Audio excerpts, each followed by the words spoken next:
The Grand Bellamy Hotel ballroom glittered with old money and new power. Crystal chandeliers cast prismatic light across designer gowns and tailored tuxedos, while champagne flowed as freely as the whispered gossip among Chicago's elite. Zara Thompson stood near the service entrance, her simple black dress a stark contrast to the opulence surrounding her. She'd been hired as extra waitstaff for what was being called the wedding of the decade, Dante Romano's union with socialite Vanessa Sterling. She shouldn't have been in the main ballroom. The catering manager had been clear. Staff stayed in the service areas, but Ivy's fever medication cost more than expected, and Zara needed this job. One quick trip to refill champagne flutes, then back to safety. She didn't expect to lock eyes with Min-Jun Choi across the crowded room. He stood among a cluster of impeccably dressed men, his presence commanding despite his stillness. Dark eyes tracked her movement with an intensity that made her breath catch. On the side of his neck, barely visible above his collar, delicate Korean characters formed a vertical line, elegant and dangerous all at once. Then someone bumped her tray, and everything shattered. The crash of crystal against marble echoed through the ballroom like a gunshot. Conversation died.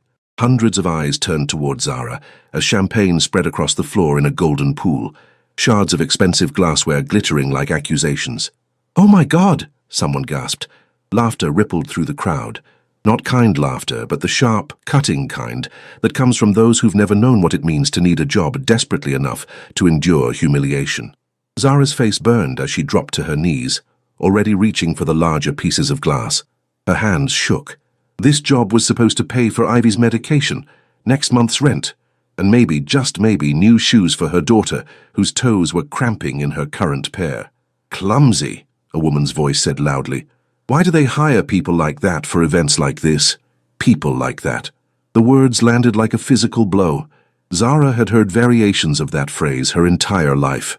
She kept her eyes down, focusing on cleaning up her mistake, on salvaging whatever remained of her dignity. "Someone get her out of here before she ruins Vanessa's dress," another voice called out. More laughter followed. Vanessa Sterling herself appeared at the edge of the spill, her Vera Wang gown held carefully away from the mess, her face twisted with disgust. "This is exactly why I told them to hire from the premium agency, but no, Dante wanted to cut costs somewhere." "I'm so sorry," Zara said quietly, her voice steady despite the shame burning through her chest. "I'll clean this up immediately." "You'll leave," Vanessa snapped. "Security." Zara's heart plummeted. If security escorted her out, she wouldn't get paid. She couldn't afford to not get paid. Then a voice cut through the chaos, calm, authoritative, with an accent that colored the edges of his English. "Stop." The crowd parted like water, and Min-Jun Choi stepped forward. Up close, he was even more striking than Zara had realized from across the room. He stood well over 6 feet, his build suggesting strength carefully controlled beneath his tailored Tom Ford tuxedo. His face could have been carved from stone, all sharp angles and aristocratic lines, but his eyes held something warmer, something that seemed at odds with the dangerous aura surrounding him. "Min-Jun," Dante Romano called out, moving to intercept. The groom was handsome in a classical way, but there was something cold in his expression, something calculating. "Don't trouble yourself with this, we'll handle it." Min-Jun didn't look at Dante. His gaze remained fixed on Zara, and she felt pinned by the intensity of it. Slowly, deliberately, he crouched down beside her. The movement was fluid, graceful, in a way that spoke of control and power held in reserve. "Give me your hand," he said quietly, speaking only to her. Zara's breath caught. Around them, the room had gone silent again, but this time the quality of the silence had changed. It thrummed with tension, with the sense that something significant was happening, though no one could quite name what. "Sir, your hand," he repeated, and this time it wasn't a request. Heart pounding, Zara placed her hand in his. His palm was warm, his grip firm but gentle. He stood, drawing her smoothly to her feet with him. Glass crunched under her shoes. He didn't release her hand. "This woman," Min-Jun said, his voice carrying easily through the ballroom, "is under my protection now." He spoke in that same calm tone, but something in it made grown men shift uncomfortably. "Anyone who has a problem with her has a problem with me." Zara stared at him, her mind reeling. What was happening? Why would a man like this, clearly someone of enormous influence based on how the entire room had frozen, why would he defend a waitress he didn't know? Vanessa's face had gone pale. "Min-Jun, this is my wedding." "Is it?"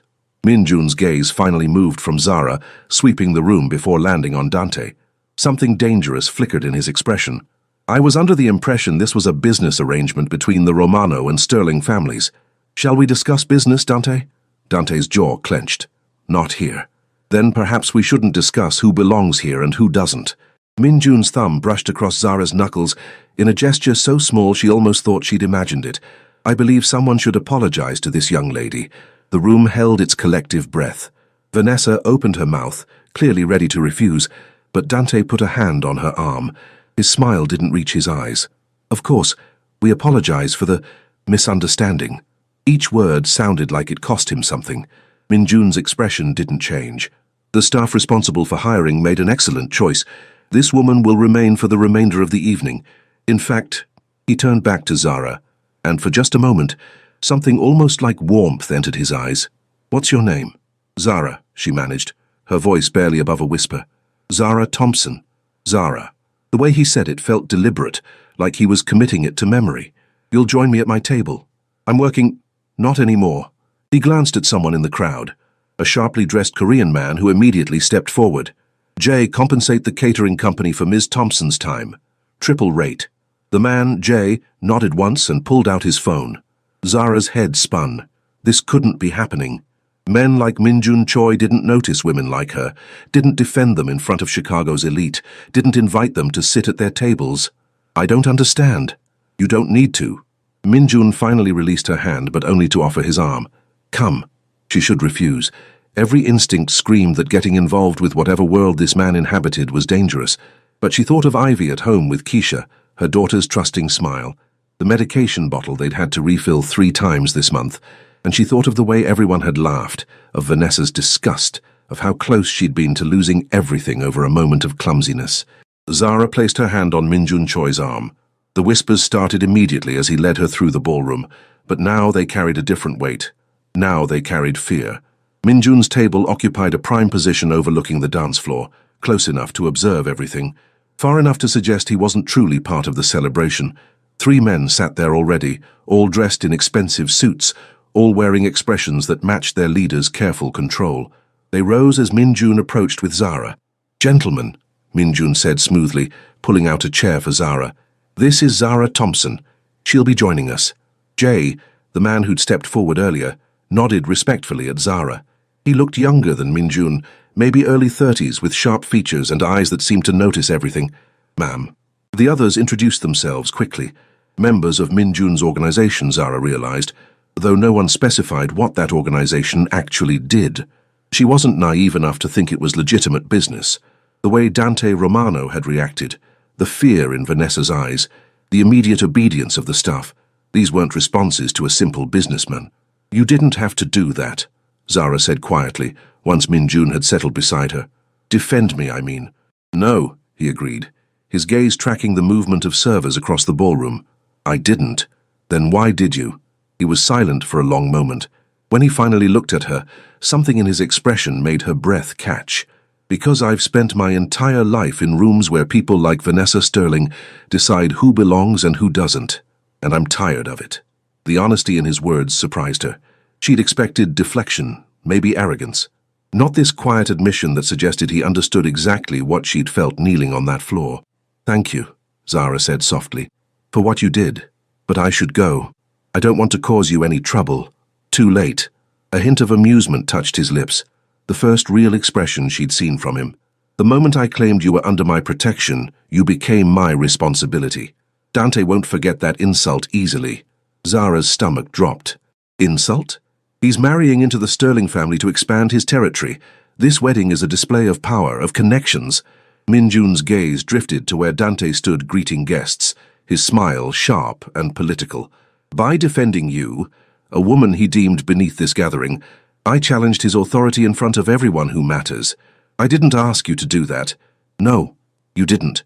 Minjun turned back to her, and the intensity in his eyes made her pulse quicken. But watching you on your knees, cleaning up champagne while they laughed, something in me refused to allow it to continue. Before Zara could respond, a server appeared with plates of food neither of them had ordered. As the woman set down the elaborate dishes, her hands trembled slightly when she glanced at Minjun. Thank you, Zara said gently, catching the server's eye. The woman looked startled, then grateful, before hurrying away. You thanked her, Minjun observed. She's doing her job, same as I was doing mine. Zara met his gaze steadily. Being treated like you're invisible is one of the worst feelings in the world. Something shifted in Minjun's expression. A crack in that carefully controlled facade. Yes, he said quietly. It is. The wedding proceeded around them. Dante and Vanessa performed their first dance to applause and camera flashes. Speeches were made, champagne toasts given. Through it all, Zara remained at Minjun's table, hyper-aware of his presence beside her, of the way his hand occasionally brushed hers when reaching for his water glass, of how his attention seemed split between monitoring the room and studying her profile. You have a daughter, he said suddenly. Not a question. Zara's head snapped toward him. How did you... Your phone. The lock screen showed briefly when you checked it earlier. His expression remained neutral, but something in his tone had gentled. She's beautiful. Pride warmed Zara's chest despite her wariness.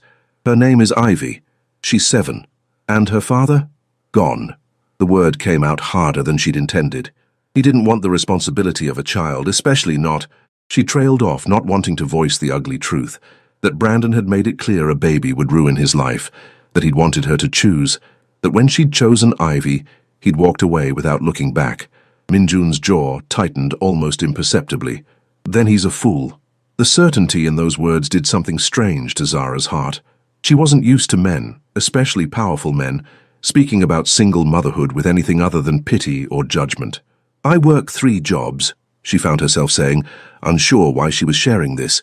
Waitressing is one. I clean office buildings at night after Ivy's asleep, and I do data entry remotely when I can find the time. It's not glamorous, but it's honest work, and it keeps us fed. You're remarkable, Minjun said, and the way he said it, like he was stating a simple fact rather than offering a compliment, made her breath catch. I'm surviving. No. His hand moved, covering hers on the table. The contact sent electricity racing up her arm. Survival is about staying alive. What you're doing, working yourself to exhaustion to give your daughter a good life, maintaining your dignity in the face of people who mock you, that's strength. That's remarkable. Zara stared at their joined hands. His skin was warm, his touch gentle despite the calluses she could feel on his palm. She should pull away. Whatever world Minjun Choi inhabited, it wasn't hers. Getting involved with him could only end badly, but she didn't move. I need to ask you something, Minjun said, his thumb tracing small circles on her knuckles. And I need you to be honest with me. Okay. Would you have dinner with me? Tomorrow night. Just the 2 of us. Zara's heart pounded. Why? Because in a room full of people I'm obligated to know. You're the only one I want to know. He paused, then added, because when you thanked that server, you reminded me that kindness still exists. Because I haven't been able to stop thinking about you since the moment I saw you across this ballroom. It was the most words he'd strung together, and the raw honesty in them shook something loose in Zara's chest. I can't, she whispered, even as everything in her wanted to say yes. I have Ivy, and I can't afford a babysitter for... Bring her. Zara blinked. What? Bring Ivy? Minjun's expression had softened in a way that transformed his entire face. I'd like to meet her, if you're comfortable with that. No man had ever offered to include Ivy before. Brandon had barely acknowledged her existence. The few dates Zara had attempted over the years had ended the moment she mentioned having a daughter. You don't even know me, Zara said, her voice barely audible over the band that had started playing. Why would you want to spend time with me and my daughter? Minjun was quiet for a long moment. When he spoke, his voice carried a weight that suggested old pain, old loneliness. Because every person in this room knows my name, my reputation, my family's history. They know what I can do for them or to them, but none of them know me. His eyes found hers, and the vulnerability in them made her chest ache. I suspect you might be willing to try. Before Zara could answer, a commotion near the main entrance drew everyone's attention. Dante Romano stood rigid, his face flushed with anger, while Vanessa clutched his arm. A group of men Zara didn't recognize had entered, dressed expensively, but radiating menace in a way that made the ballroom's security guards tense. Minjun's entire demeanor changed in an instant. His hand tightened on Zara's, and when he spoke, his voice had gone cold and lethal. Jay. His right-hand man materialized at his shoulder. Sir, take Zara to the car, now. Wait, Zara started, But Min Jun was already standing, putting himself between her and whatever threat had just entered the ballroom. "Please," he said, and the urgency in that single word cut through her protest. "Trust me. Go with Jay." The newcomers were moving through the crowd now, their eyes scanning faces until one of them, a tall man with a scar running down his cheek, locked eyes with Min Jun. He smiled, and it was the smile of a predator spotting prey. "Ms. Thompson," Jay said quietly, offering his hand. "We need to leave." Zara looked between Min Jun's rigid back and Jay's carefully neutral expression. Every instinct screamed that she should run, that whatever was about to happen was dangerous, that getting involved with Min Jun Choi meant stepping into a world where ballrooms became battlegrounds. But she also saw the way Min Jun's shoulders were set, the protective stance he'd taken, the fact that his first thought had been to get her to safety. "Tomorrow night," she said quickly, her hand still in Min Jun's. 6 o'clock, but somewhere public, somewhere safe for Ivy. Min Jun glanced back at her, and despite the tension crackling through the air, despite the danger approaching, his expression softened. "I know just the place." Then, more urgently, "Now go, please." Jay's hand closed gently but firmly on Zara's elbow, guiding her toward a side exit. As they moved through the crowd, Zara looked back once. Min Jun stood perfectly still in the center of the ballroom, facing down the men who'd entered. The delicate Korean characters tattooed on his neck seemed to pulse with meaning she couldn't read. Then the door closed behind her, and all she could do was trust that the man who defended her honor would survive whatever came next. Zara spent all of Sunday morning questioning her sanity. What kind of mother agreed to have dinner with a man who was clearly involved in organized crime? What kind of woman put her daughter anywhere near that world? But then she remembered Min Jun's expression when he'd asked to meet Ivy, the gentle way he'd spoken about her daughter, the quiet admission that he was lonely despite, or perhaps because of, his power. "You're overthinking this," Keisha said, watching Zara try on her third outfit while Ivy played with dolls in the living room of their small apartment. "The man literally defended you in front of Chicago's elite. He could have ignored you. He could have let them throw you out. Instead, he claimed you were under his protection. That's what scares me." Zara tugged off a blue dress and reached for a simple black one. "Why would he do that? What does he want from me?" Keisha raised an eyebrow. "Girl, did you see yourself in that ballroom? Even in a waitress uniform, you were the most beautiful woman there. Maybe he just wants to get to know you. Men like him don't date women like me. Men like him don't defend women like you in public either." But he did. Keisha stood, walking over to place her hands on Zara's shoulders. "Look, I'm not saying marry the guy. I'm saying have dinner with him. In public. With your daughter. If he's genuinely interested, he'll show it. If he's not, you'll know." Zara glanced toward the living room, where Ivy hummed softly to herself, completely absorbed in her imaginary world. Her daughter deserved better than their current life, better than a mother who worked herself to exhaustion, better than an apartment where the heat didn't always work, better than wearing shoes 2 sizes too small, but she also deserved safety, stability, not whatever chaos came with being involved with someone like Min Jun Choi. "Mommy?" Ivy appeared in the doorway, her dark eyes, so much like Zara's own, wide and curious. "Aunt Keisha says we're going to a fancy dinner. Is that true?" Zara's heart clenched. She knelt down to Ivy's level, smoothing her daughter's thick curls. "We're going to dinner with a friend, is that okay? Is it a boyfriend or a girlfriend?" "A man I met at work." Ivy's expression turned serious, the way it did when she was processing something important. At 7 years old, she was already too wise, too aware of the financial strain they lived under. "Is he nice?" "I think so, baby. But if at any point you feel uncomfortable, you tell me, okay?" And we leave. "Okay." Ivy paused, then added, "Is he going to leave like Daddy did?" The question hit like a physical blow. Zara pulled her daughter into a tight hug, breathing in the coconut scent of her hair. "I don't know what's going to happen, Ivy, but I promise you, no matter what, it's always going to be you and me. Always." Min Jun had chosen a Korean restaurant in Lincoln Park, upscale but family-friendly, with private dining rooms that offered discretion without feeling isolating. When Zara and Ivy arrived, he was already there, standing near the entrance in dark slacks and a black button-down, with the sleeves rolled to his elbows. The tattoo on his neck was visible now, the Korean characters delicate and precise. He saw them immediately, his expression transforming when his gaze landed on Ivy. Something soft entered his eyes, something almost vulnerable. "Zara," he said, moving forward. Then, crouching down to Ivy's level in a mirror of what he'd done for Zara at the wedding, "And you must be Ivy. Your mother told me about you." Ivy pressed against Zara's leg, suddenly shy, but she studied Min-jun with the intense scrutiny only children could manage. "You talk different."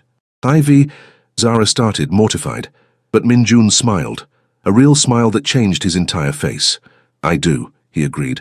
"I was born in Korea and moved here when I was young. Sometimes my accent shows through. Do you think it sounds strange?" Ivy considered this seriously. "No. It sounds nice, like music."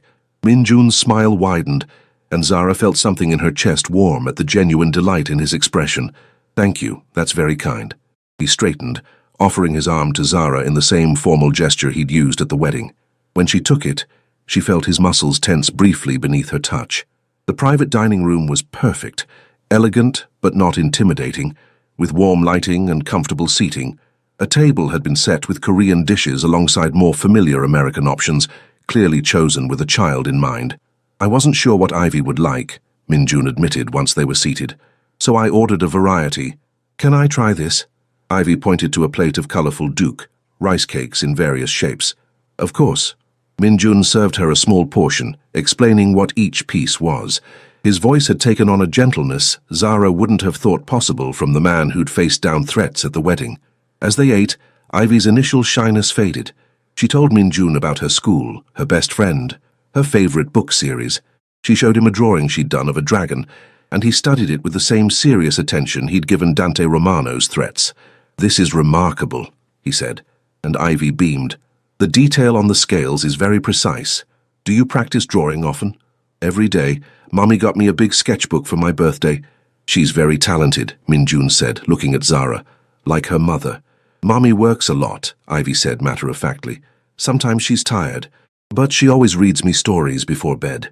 Something passed over Min-jun's face, an emotion Zara couldn't quite name. "Your mother is a very strong woman." "The strongest," Ivy agreed, then returned her attention to the food. As Ivy became absorbed in trying bulgogi for the first time, Min-jun leaned closer to Zara. "She's wonderful. She's my whole world. I can see why." He paused, then said quietly, "Thank you for trusting me enough to bring her. I'm still deciding if that was smart or reckless. Perhaps both." Min-jun's lips curved slightly. "The best decisions usually are." Over the next hour, Zara found herself relaxing in a way she hadn't expected. Min-jun was attentive without being intrusive, charming without being false. He asked Ivy questions that showed genuine interest, and he listened, truly listened, to her answers. When Ivy excused herself to wash her hands, leaving them briefly alone, Min-jun's demeanor shifted. The gentleness remained, but something more intense entered his gaze. "I need to be honest with you," he said, "about who I am, what I do." Zara's pulse quickened. "You don't have to." "Yes, I do." He ran a hand through his dark hair, a gesture that seemed uncharacteristically uncertain. "My family, we're part of an organization that's been in Chicago for 3 generations. We have legitimate businesses, but also other interests. Interests that sometimes bring conflict with families like the Romanos.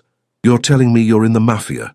I'm telling you that my world is complicated and sometimes dangerous.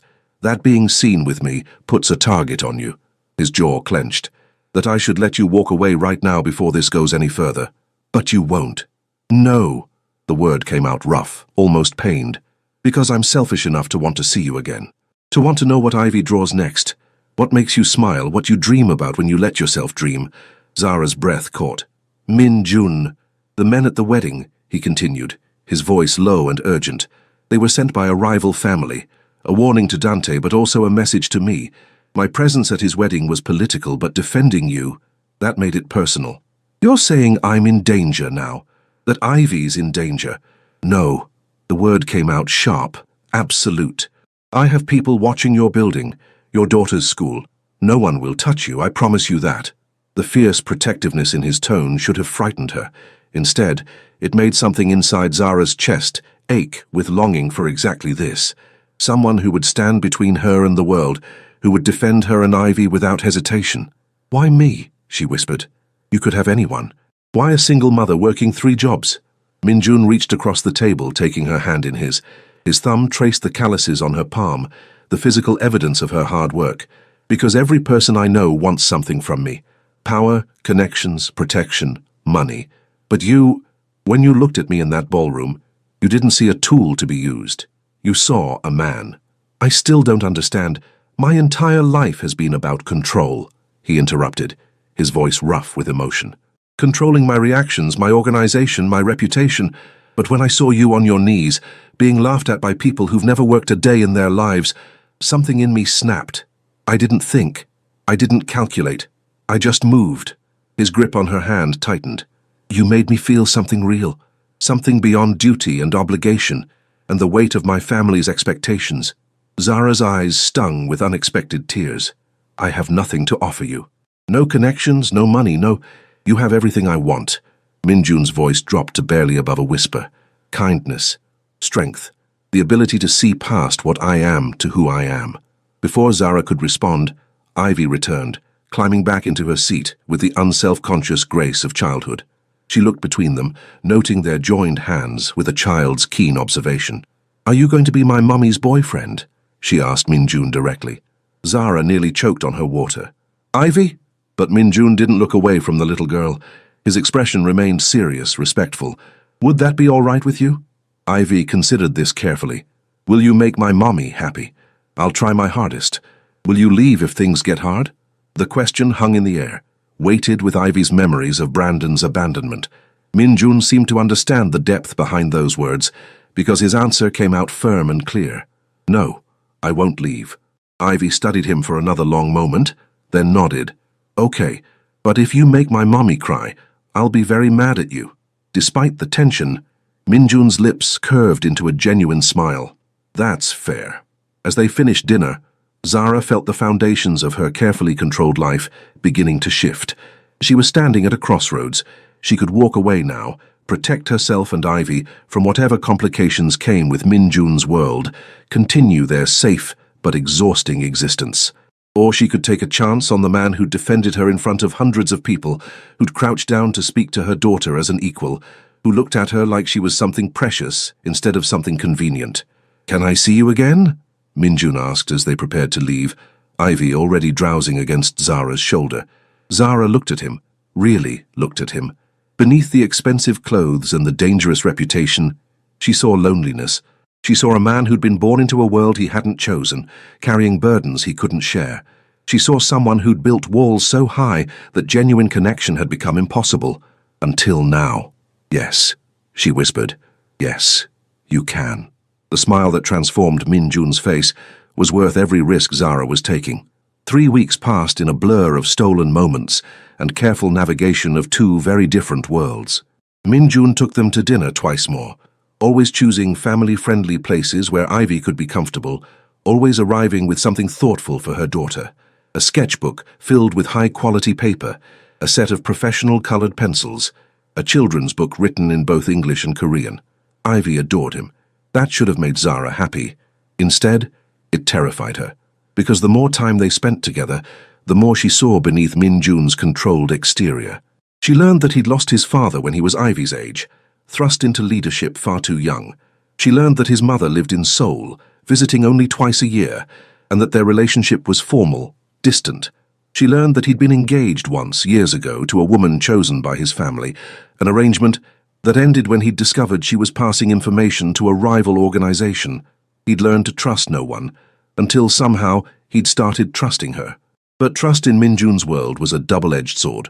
Zara was working the late shift at Rosario's, the upscale Italian restaurant where she'd picked up a fourth job to save for Ivy's school supplies, when Dante Romano walked in. Her stomach dropped.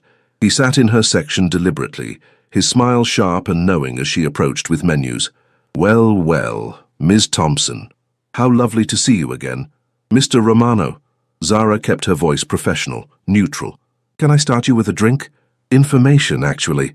He leaned back in his chair, studying her with cold calculation. I've been watching you.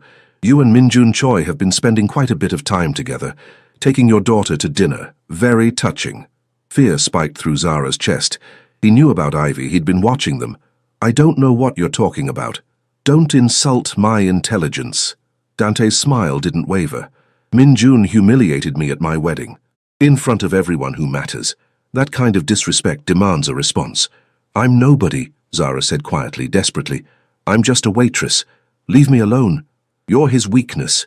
Dante leaned forward, his voice dropping to a whisper. And weaknesses are meant to be exploited.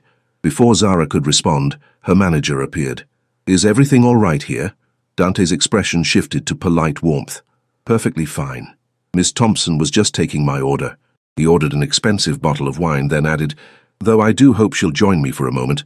We're old friends. It wasn't a request. Zara's hands shook as she brought the wine. Dante poured 2 glasses, pushing one toward her. Sit. I'm working. Sit. The command in his voice made other diners glance over. Zara sat, her mind racing through options. She could call Minjun. But what would happen then? A confrontation in a crowded restaurant? More danger, more exposure. I'm going to make this simple, Dante said, swirling his wine. Minjun has something I want. Territory in Chinatown that his family has controlled for 30 years. I've made offers, he's refused them all. What does that have to do with me? Everything. Dante's eyes glittered. You're going to convince him to sell, or I'm going to make life very difficult for you and your daughter. The threat landed like a physical blow. You can't I? He pulled out his phone, showing her a photo that made her blood run cold. Ivy playing outside her school. Recent. Beautiful child. It would be a shame if something happened to her. Rage and terror warred in Zara's chest. You touch my daughter and I swear to God— You'll what? Dante smiled. You're a single mother working multiple jobs. You have no power, no connections, no resources. But I do. So here's what's going to happen. You're going to meet with Minjun tomorrow. You're going to tell him you can't see him anymore, unless he sells me that territory. You're going to make him believe it's your choice.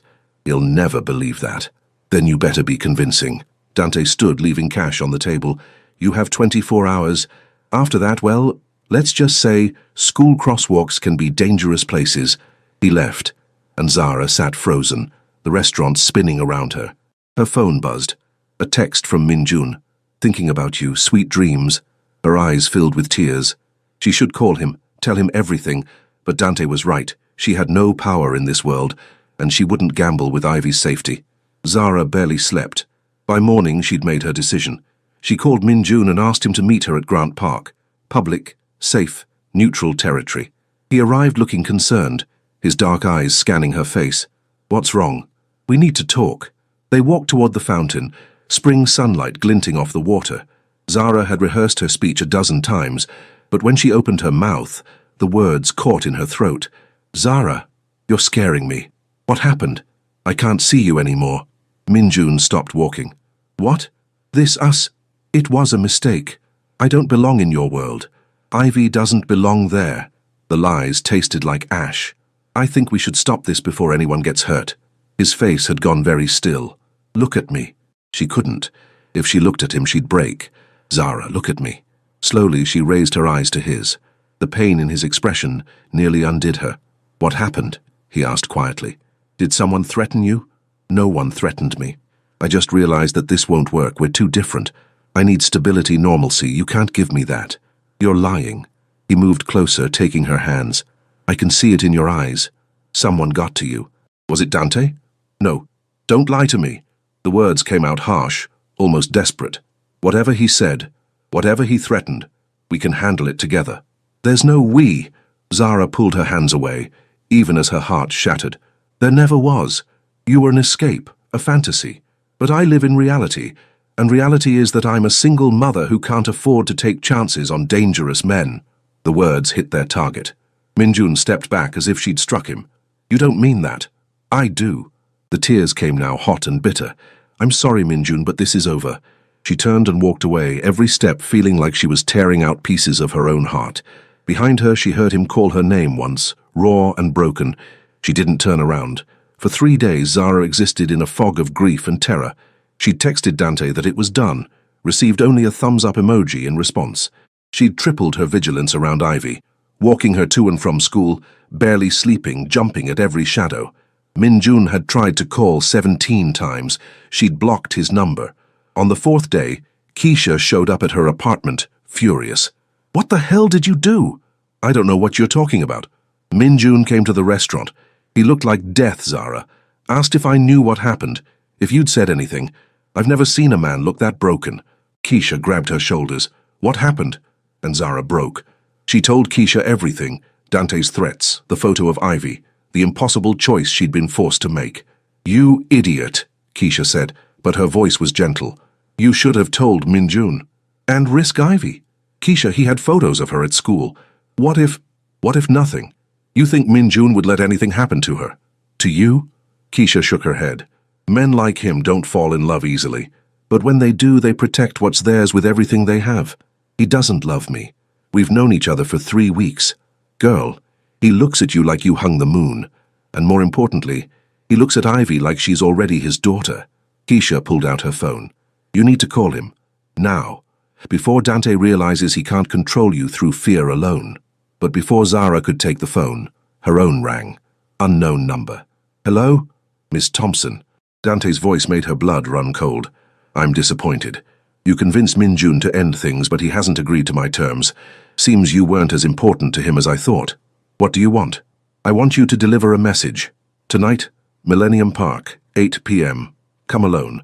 Tell Minjun if he wants to see you alive again, he'll bring the deed to the Chinatown property. You said you'd leave us alone if I lied." His laugh was cold. "See you tonight, Miss Thompson." The line went dead. Zara stood frozen, her phone trembling in her hand. Keisha's expression had gone pale. "Zara, you can't. I don't have a choice." "Yes, you do. Call Minjun. Call the police. Don't walk into a trap." But Zara was already moving, grabbing her jacket. She had 5 hours to figure out how to save Ivy from the consequences of her mother's terrible decisions, and she had no idea how to do it. Zara didn't call Minjun. Instead, she went to Ivy's school and pulled her daughter out early, taking her to Keisha's sister's apartment across town, somewhere Dante's people wouldn't think to look. "I need you to stay here with Aunt Monica for a few hours," she told Ivy, kneeling to look her daughter in the eye. "Can you be brave for me?" Ivy's expression was too knowing, too worried for a 7-year-old. "Is it because of that bad man?" Zara's breath caught. "What bad man?" "The one who took pictures of me at school. I saw him. He tried to hide, but I saw." Ivy's voice dropped to a whisper. "I didn't tell you because I didn't want you to worry more. You already worry so much." Zara pulled her daughter into a fierce hug, tears streaming down her face. "Baby, you should always tell me things like that. Always. Are you going to fix it? I'm going to try. Will Minjun help you?" The question made Zara's heart clench. "I don't know, sweetheart. You should call him. He promised he wouldn't leave. Remember." Out of the mouths of babes. Zara kissed Ivy's forehead and left, her mind made up. She had 3 hours until the meeting with Dante. She could run, take Ivy and disappear into a city big enough to swallow them. But she'd spent her whole life running from problems, and it never solved anything. This time she was going to fight. She just needed backup. Minjun's office was in a nondescript building in River North, legitimate business fronts on the lower floors, his real operations higher up. Zara had never been there, but Jay had mentioned it once, and she'd filed the information away. The security guard at the entrance looked her up and down skeptically. "You got an appointment?" "No, but Minjun will want to see me. Tell him Zara Thompson is here." Something in her expression must have convinced him, because he made a call. 30 seconds later, Jay appeared, his expression carefully neutral. "Ms. Thompson, this is unexpected. I need to see him. He's not taking visitors. Jay, please. I made a mistake, a huge mistake, and now I need his help." Jay studied her for a long moment, then nodded once. "Follow me." The elevator ride to the top floor felt eternal. When the doors opened, Jay led her through a sleek corridor to a corner office with floor-to-ceiling windows overlooking the city. Minjun stood with his back to the door, staring out at Chicago's skyline. He didn't turn when they entered. "Sir," Jay said quietly, "Ms. Thompson to see you." "I'm busy." "Minjun," Zara said, and her voice cracked on his name. He went rigid. For several heartbeats he didn't move. Then, slowly, he turned. He looked terrible. His hair was disheveled like he'd been running his hands through it, his shirt wrinkled, shadows under his eyes that spoke of sleepless nights. When his gaze found hers, the pain in his expression made her want to sink to her knees. "You have 1 minute," he said, his voice carefully empty. "Talk." "Dante Romano threatened Ivy. He showed me photos of her at school, said if I didn't convince you to end things and sell him the Chinatown territory, he'd hurt her." The words tumbled out in a rush. "So I lied to you. I didn't want to end things. I've never wanted anything less, but I couldn't risk my daughter's life." Minjun's expression didn't change, but his hands curled into fists at his sides. "You should have told me. I know that now, but I was terrified, and I thought I could handle it myself. Zara took a step toward him. But I can't. Dante called today. He wants me to meet him at Millennium Park tonight at 8 p.m.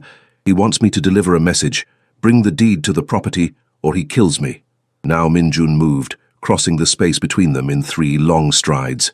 His hands cupped her face, his thumbs brushing away tears she hadn't realized were falling. He threatened to kill you? Yes. And you came here. Where else would I go? Something broke in Minjun's expression. He pulled her against his chest, one hand cradling the back of her head, the other wrapped around her waist. She felt him trembling, felt the careful control finally cracking. I thought I lost you, he whispered into her hair. I thought you were really gone. I'm sorry. I'm so sorry. No. He pulled back enough to look at her, his eyes blazing with intensity. Never apologize for protecting your daughter. That's what a good mother does. But Zara, you need to understand something. What? Ivy is mine to protect now. You both are. The moment you let me into your lives, you became my family. And I don't let anyone threaten my family. The certainty in his voice, the possessive protectiveness, should have frightened her.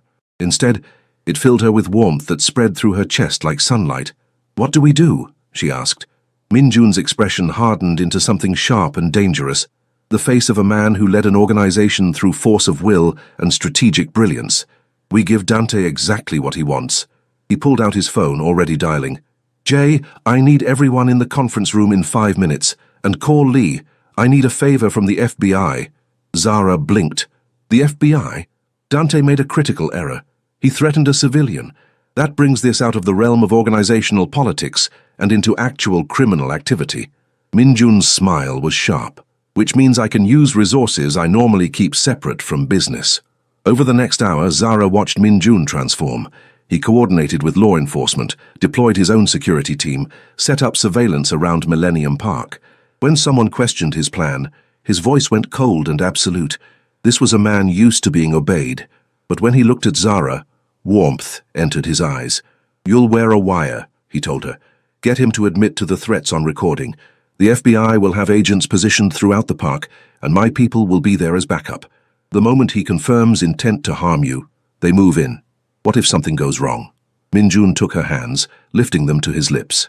I will be there. Close enough to reach you in seconds, and I swear to you, Zara, on everything I am, I will not let him hurt you.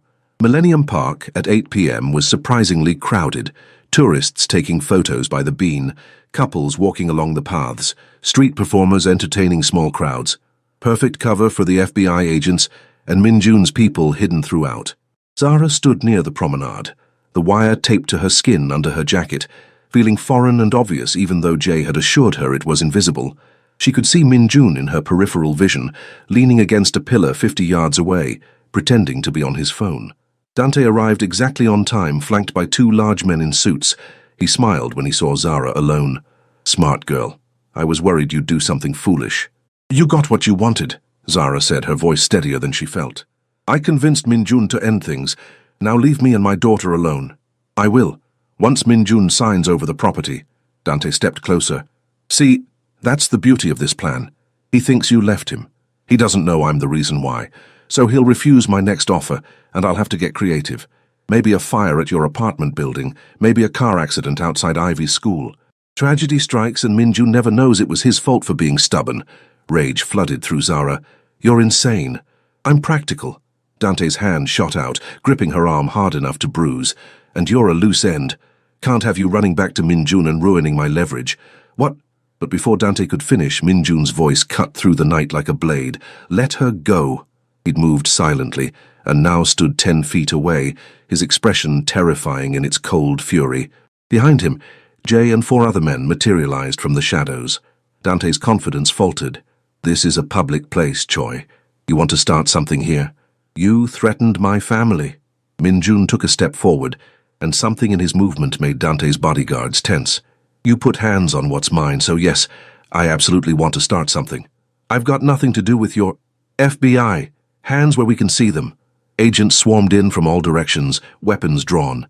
Dante's face went white as they pulled him away from Zara, reading him his rights. His threats, his plans, his admission of intent to harm, all recorded. As they led him away, Min-jun pulled Zara into his arms, his whole body shaking. "Are you hurt? Did he hurt you?"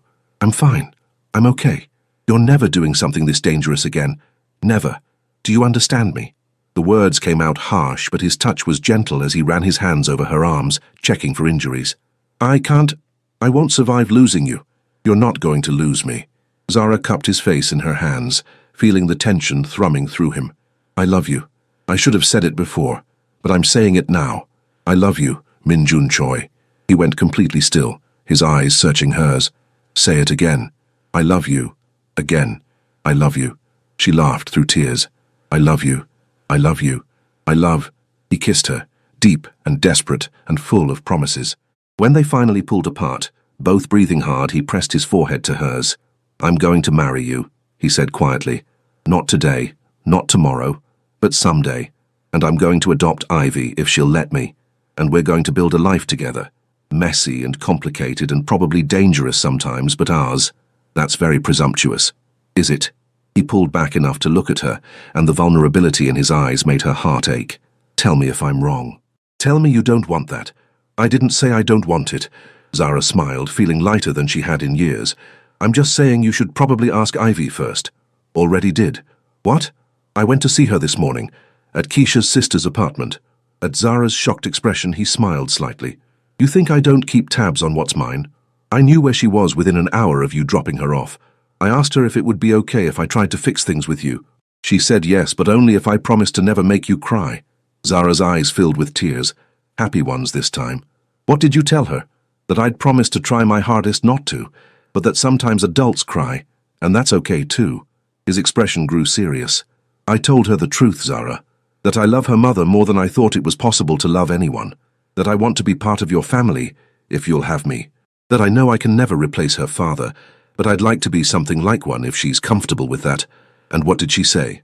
"She asked if that meant she could call me Dad." Zara let out a sob laugh, pressing her face into his chest. "She asked you that?" "She did.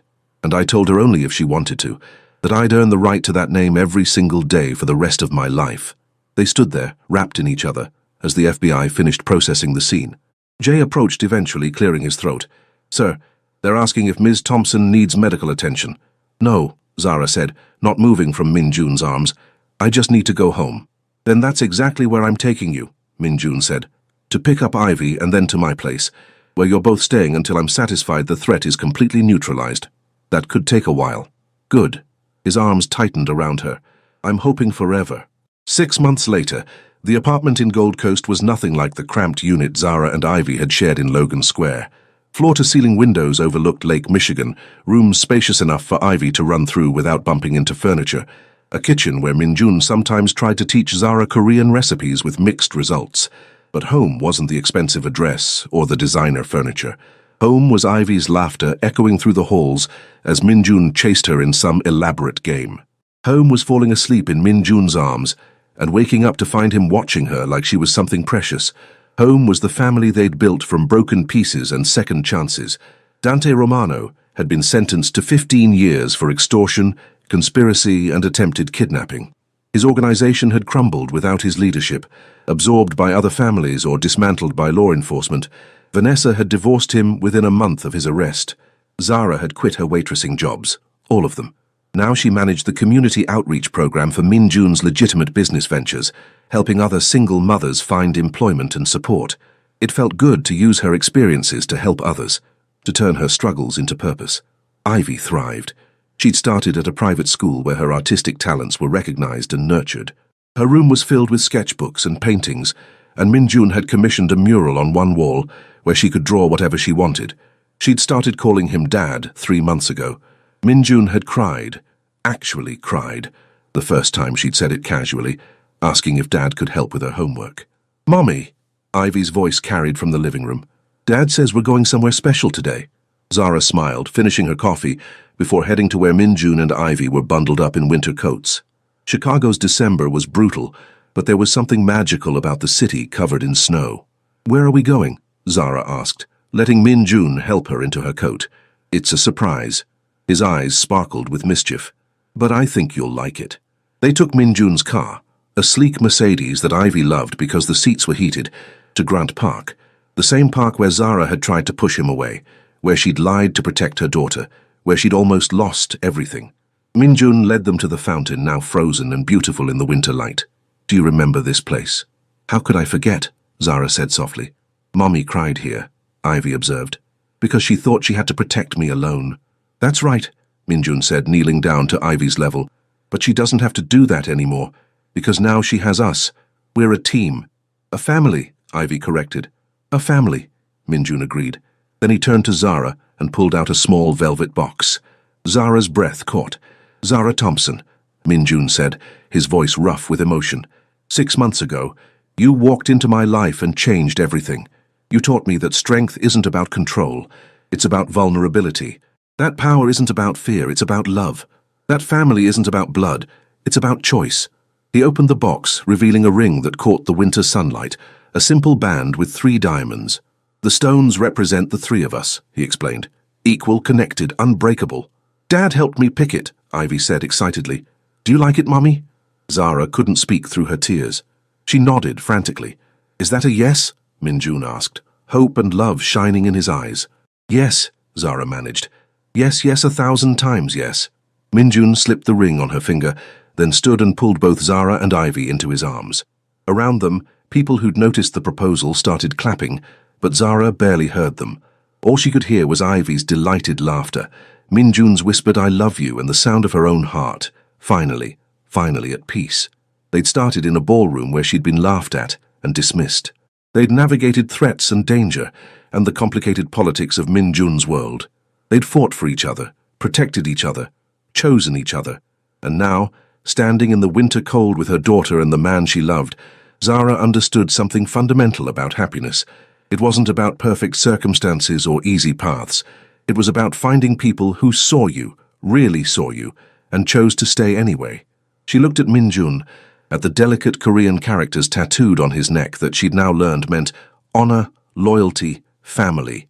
She looked at Ivy, radiant with joy, at having a complete family for the first time in her young life. And she knew, with absolute certainty, that she was exactly where she was meant to be, home.